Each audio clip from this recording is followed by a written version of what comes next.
Assalamu alaikum and welcome to video number 1 of the new series, Becoming a Brilliantly Equipped Super Teacher, Becoming a Best. This video is a production of East Meets West Educational Services and is posted under the hashtag EMW Teaching Tips. Videos under this hashtag are dedicated to my fellow teachers and anyone who cares about education.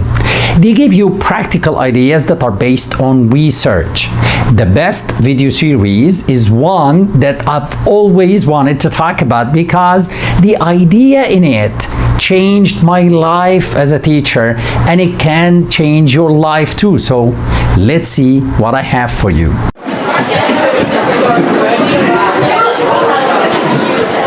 Do you know what this is? This is William Shakespeare School in England. Yes, Shakespeare went to school and he had teachers. Now, who's this boy? It's Bill Gates at school in the US. He too had teachers. Do you know this man? Of course, many of you will. This is Isam Hagi, the NASA scientist.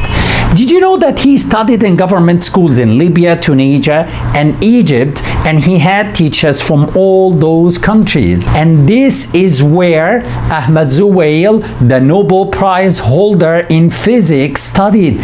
He too had teachers. Einstein had teachers, Winston Churchill had teachers, all famous politicians, celebrities, sports people, inventors, writers, people who shaped the world went to some type of school and had teachers. In our schools today, in Stanford-upon-Avon, Seattle, Tripoli, Tunis, Alexandria, Dusuk, Belbase, Munich, Oxfordshire, Babol, Pretoria, we have the Shakespeare, Gates, Hagi, Wezweil, Einstein, Churchill, Khan, and Musk of tomorrow.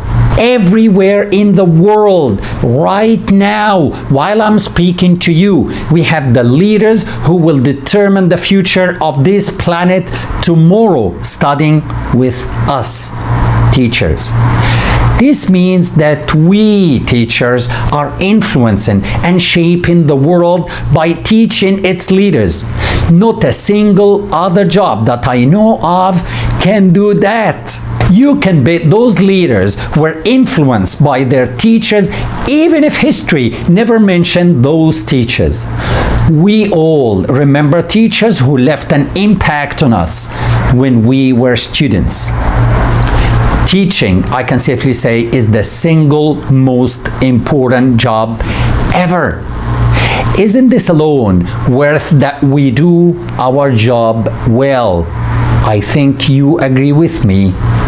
So, what's our job, my fellow teachers?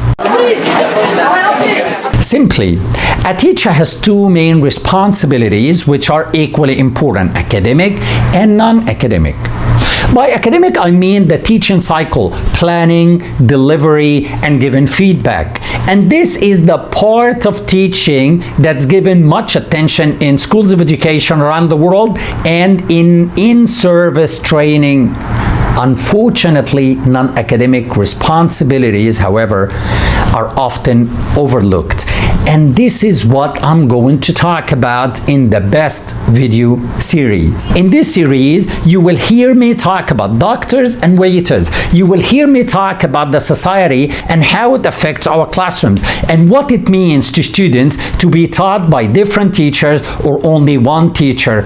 I will mention the critical mass and explosions, but without talking about physics, and prime time, but without talking about TV or radio. You will hear me talk about the Apollo 13 accident in 1970 and the best-selling book, The Tipping Point. I will share with you the 5-sheet of paper secret that can save the day in parents' meetings and will enable you to assess your students' performance accurately. We will hear of a famous poet who failed as a teacher and we will know why. And many more interesting things. So, let's get started.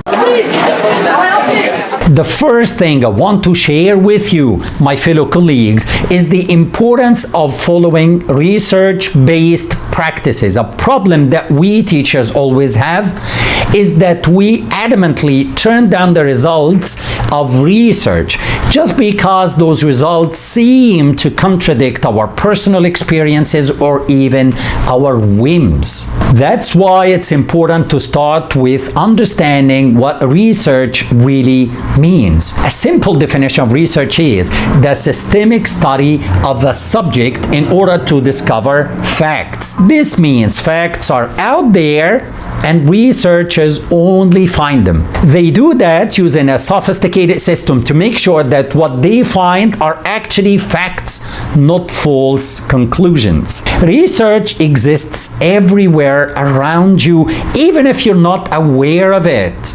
These remote controls, this laptop, even this humble can of soda are the results of research. The mobile phone you're watching me from, the clothes that you're wearing, the car you're driving, everything is the result of research. Now, I want to introduce to you the concept of meta-analysis.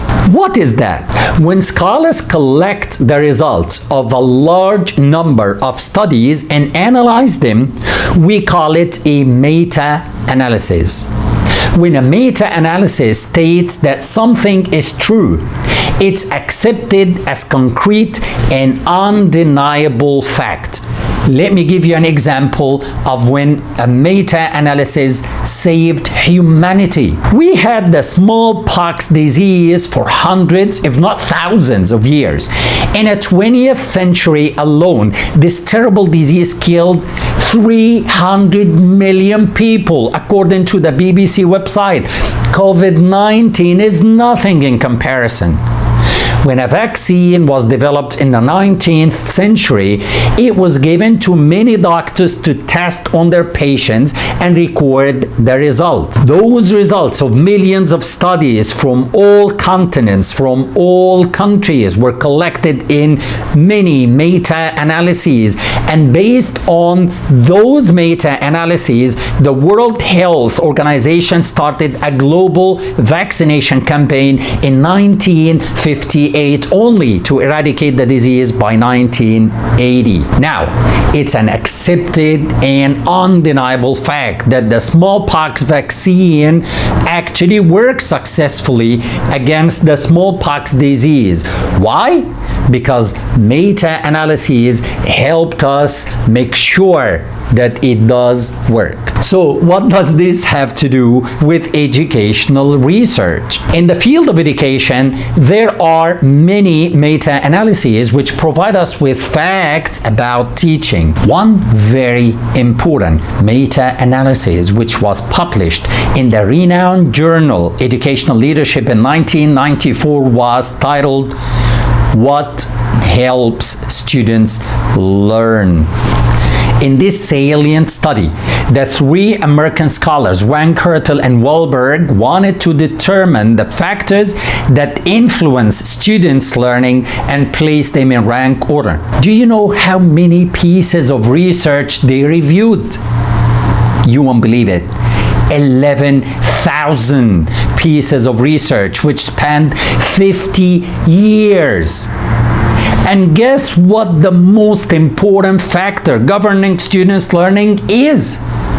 It's classroom management. 11,000 pieces of research in an extensive meta-analysis tell us that. How you and I, my fellow teachers, manage our students is the single most important factor that will determine whether they will learn. The number one factor is not how much the teacher knows about the subject. I know that's important. It's not home and parental support. I know that is important. It's not the course book. That is important too, I know, but the most important factor in students' learning is classroom management.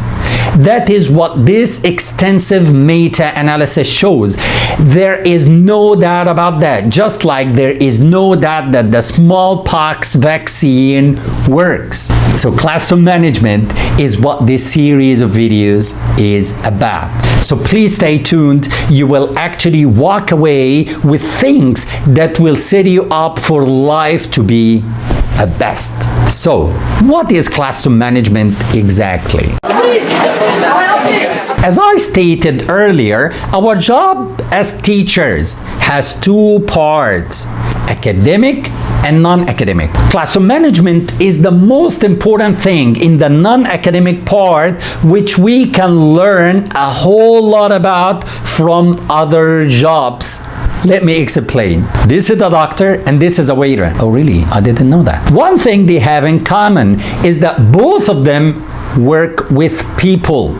A doctor and a waiter do their jobs in certain ways, and their patients or their customers are expected to follow those ways in order to stay healthy, get cured, and get the service they want. People don't say no to doctors or waiters, and if they do, if people don't listen to the doctors, they will be at risk. And if they don't work with their waiters, they won't get served. Can you imagine a doctor telling you to take medicine? Will you say no? Or a waiter telling you to choose something from the menu and let him know when you're ready to order?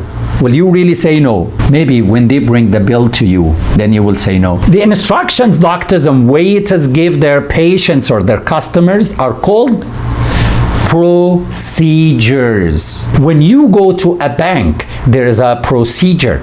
When you buy things at the supermarket, there is a procedure. Procedures are a part of life in most jobs that provide services. On the other hand, the traffic officer does not have a procedure that you need to follow. Rather, he or she imposes a rule. If you don't stop at the red light, he or she will give you a ticket. You park your diesel car in the space for electric vehicles, a parking attendant will give you a fine. You build without a building permit, an inspector will give you a penalty. Generally speaking, people in the executive branch of the government, ministries, governorates, municipalities, most importantly the police, impose law and order, and they have rules and penalties. Now, let's get things straight. Doctors have procedures for you to follow, and they don't penalize you if you don't. They will simply work again with you till you get things done right. Police officers, however, give you rules and penalties if you don't follow those rules. Back to our question, what is classroom management? Think, you as a teacher, do you think your job is more of a doctor's or a police officer's when dealing with your students?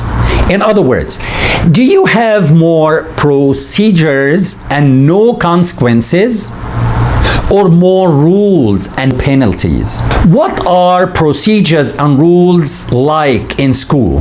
What's the difference between them? All of this and a lot more we will talk about in the next video. So let's sum up what we have talked about in this video. In this first video, we talked about how important the job of a teacher is. We also said that teaching has two parts, academic and non-academic. Classroom management is under the latter, and it's the most important factor in students' learning. How do we know that? From research. We highlighted the importance of following research findings. Next video, I will talk about procedures and rules in detail. Please feel free to drop a line in the comments to let me know what type of teacher you are, and if you have any points that you would like me to cover in the next video, let me know in the comments too. If you like this video, let me know by clicking like and share it with your friends. Stay safe. I'll see you next video. Assalamu alaikum.